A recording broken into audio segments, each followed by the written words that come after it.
Welcome back to NurseSpeak English, the podcast for nursing professionals who want to communicate with confidence in English-speaking hospitals. I'm Maya, your ICU guide. In our last episode, Rosa gave her very first shift handoff using the SBAR format.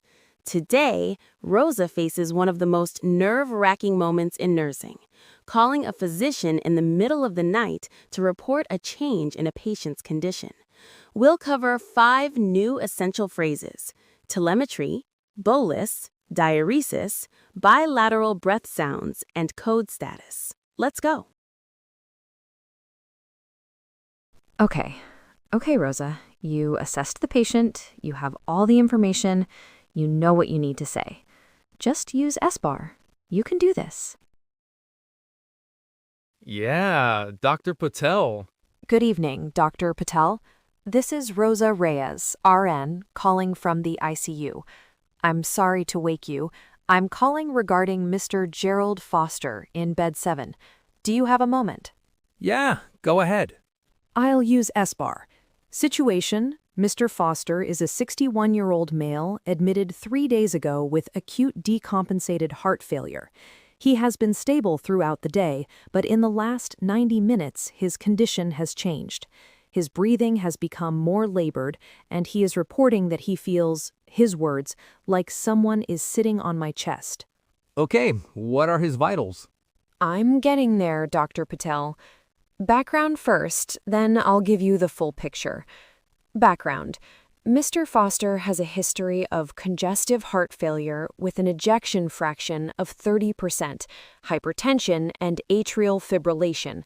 He is currently on IV Lasix, metoprolol, and a heparin drip. He has telemetry monitoring in place. What's his rhythm showing?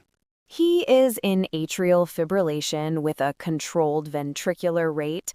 Rate is in the low 80s. No new changes from his baseline on the telemetry strip. Okay, good. Let's pause right here. Rosa just used the word telemetry. This is a word you will hear constantly in any hospital unit, especially cardiac units and the ICU. Telemetry refers to the continuous monitoring of a patient's heart rhythm using electrodes, those small, sticky patches placed on the patient's chest.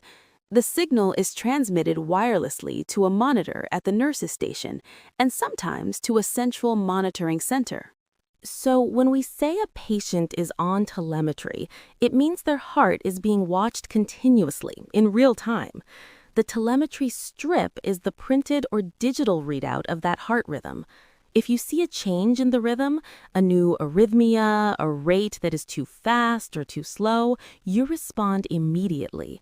Telemetry is one of our most important safety tools.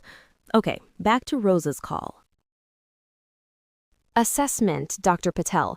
I am concerned that Mr. Foster is experiencing flash pulmonary edema. His oxygen saturation has dropped from 96% on 2 liters to 88% on 4 liters in the last hour. His respiratory rate is 28. He is using accessory muscles to breathe. I can see him working hard. His blood pressure is elevated at 162/94. And when I auscultated his lungs, I heard bilateral breath sounds that are wet, significant crackles in both bases. Okay, crackles bilaterally. Yes, and he has significant pitting edema in both lower extremities, worse than this morning's assessment. His urine output in the last 4 hours has been only 30 milliliters total.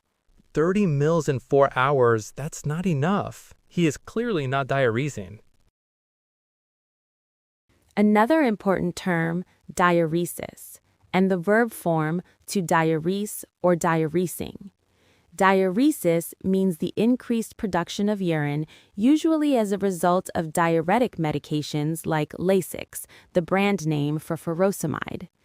When we give a heart failure patient Lasix, we are trying to get their body to eliminate excess fluid through the urine.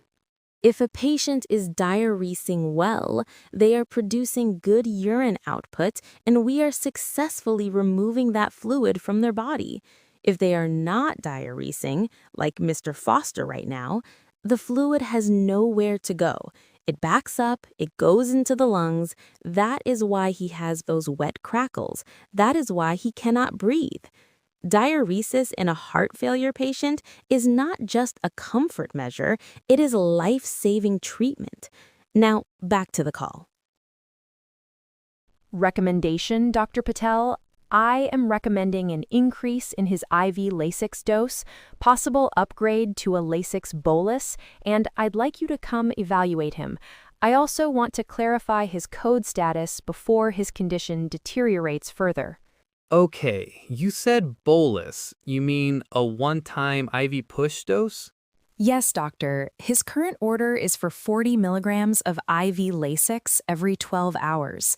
Given his current fluid status, I am wondering if a bolus dose, a single, larger one-time dose, given all at once, would be more effective to get an immediate response. That's a reasonable thought. I'll come up and assess him. Give me 10 minutes. In the meantime, increase his oxygen. Put him on a non-rebreather mask and titrate to keep his O2 sat above 92. Sit him upright if he isn't already. He's already in high Fowler's position. I will switch him to the non-rebreather now. Good. And you mentioned code status. What does the chart say? The chart currently documents him as full code, but I reviewed his admission notes and there is a comment from his cardiologist suggesting that a goals of care conversation had been planned but not yet completed. Given that his condition is declining, I felt it was important to raise this before we are in an emergency situation. You're right to flag that. I'll speak with him when I come up, and with his family if they're there. Is his wife still in the room? Yes, she has been at the bedside all evening. She is very anxious. Okay, I'll talk to her. Good call, Nurse Reyes. See you in 10. Thank you, Dr. Patel. I'll see you at the bedside. Rosa, I overheard part of that. How are you doing? I'm okay. That was a lot. Mr. Foster is getting worse quickly. You handled it well. I heard you raise the code status. That took courage. A lot of nurses avoid that conversation because it feels uncomfortable. You pushed through it. That's good nursing. I was nervous to bring it up. I didn't want the doctor to think I was being too forward. Rosa, you were being proactive. There is a difference. Can we sit for just 2 minutes?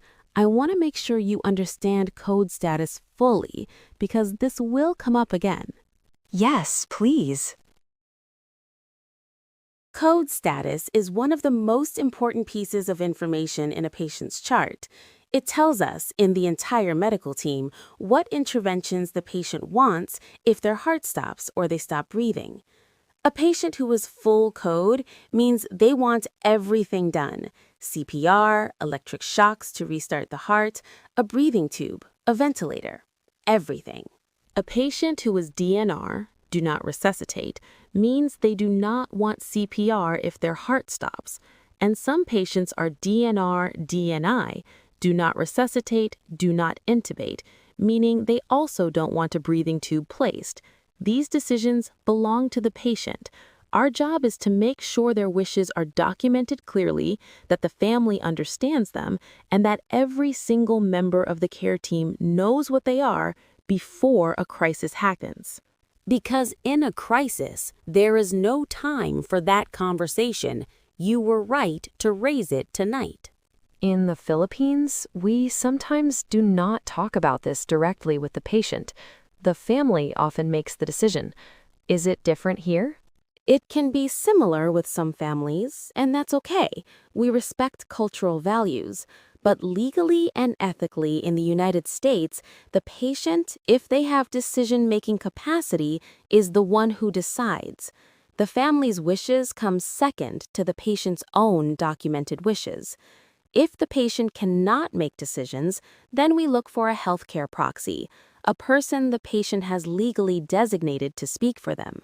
This is something medical social workers and the palliative care team help us navigate. The key thing is the conversation has to happen, and the sooner the better. I understand. Thank you, Maya. Let's go check on Mr. Foster together. I want to walk you through the lung assessment again while we wait for Dr. Patel. Okay, I have my stethoscope. Good. Now, you mentioned bilateral breath sounds in your SBAR. Tell me what you heard and where. I auscultated, listened with the stethoscope, in the 4 standard positions on the back and also the anterior chest. On both sides, in the lower lobes, I heard crackles, fine crackles at first, but by the time I called you, they were becoming coarser. Good. And bilateral means? Both sides, left and right lung. Correct. Bilateral breath sounds is the phrase we use when we document what we hear in both lungs. Normal bilateral breath sounds are clear, meaning you hear air moving in and out without obstruction. When we say clear bilateral breath sounds, that is a reassuring sign. When we say, like tonight, bilateral crackles or diminished bilateral breath sounds, that tells us something is wrong in both lungs. Crackles, also called rails, sound like walking on fresh snow or rubbing hair between your fingers near your ear. That crackling sound is fluid in the small airways. In a heart failure patient, it tells us fluid is accumulating in the lungs. Diminished breath sounds mean the air entry is reduced, sometimes from fluid, sometimes from collapse of part of the lung, sometimes from a mucus plug. Every time you listen to a patient's lungs, you are building a picture, and that picture changes. Document what you hear, every time, with precision. I will. I feel more confident now about what I was hearing. Okay, Mr. Foster, let me take a look. Mr. Foster, I'm Dr. Patel. Rosa called me. She's been watching over you carefully tonight. I'm going to listen to your lungs, and we're going to get you feeling better, okay? Okay, Doc. Hard to breathe. I know. We're going to help with that right now. You're right. He sounds wet. I'm going to order 80 milligrams IV Lasix Bolus now, a repeat DMP in 2 hours, and I want urine output documented every hour. If he doesn't show significant diuresis in the next 2 hours, page me immediately and we'll talk about a Lasix drip. Understood. I'll draw the BMP now and set the hourly urine output reminder. And the code status. I spoke with him briefly. He wants to have the full conversation with his wife present. I'll come back in the morning with the palliative care team. For now, he remains full code. Make sure that's clear in the chart. I will update the chart immediately. Good work tonight, Nurse Reyes. Genuinely. How do you feel? Better. Much better. I feel like I did something real tonight. Something that mattered. You did. You caught a deteriorating patient before he crashed. You organized your thoughts under pressure. You called the physician with confidence. You advocated for a goals of care conversation. And you did all of it in your second language, in the middle of the night, in a country that is not your home. Rosa, do you understand how remarkable that is? I am starting to. Good. Now go check that Lasix went in and start your hourly urine output documentation. We need that fluid moving. On it. On it. See, you're already starting to sound like an American nurse. Is that a good thing? The very best thing. Vocabulary review for Episode 2. Telemetry. Continuous wireless monitoring of a patient's heart rhythm transmitted to a screen at the nurse's station. Bilateral breath sounds. What is heard in both the left and right lungs during auscultation, documented as clear, diminished, or with added sounds like crackles or wheezing. Diuresis, the production and elimination of urine, especially following diuretic medication. In heart failure patients, effective diuresis removes dangerous excess fluid from the body. Bolus, a single, one-time dose of medication given all at once rather than spread over time, often used for IV medications when a rapid effect is needed. Code status. the documented record of what life-saving interventions a patient wants if their heart stops or they stop breathing, includes full code, DNR, and DNR/DNI designations. Repeat these words out loud. Use them in a sentence. Picture the patient. That is how language becomes instinct, and instinct in the ICU saves lives. We'll see you in episode 3.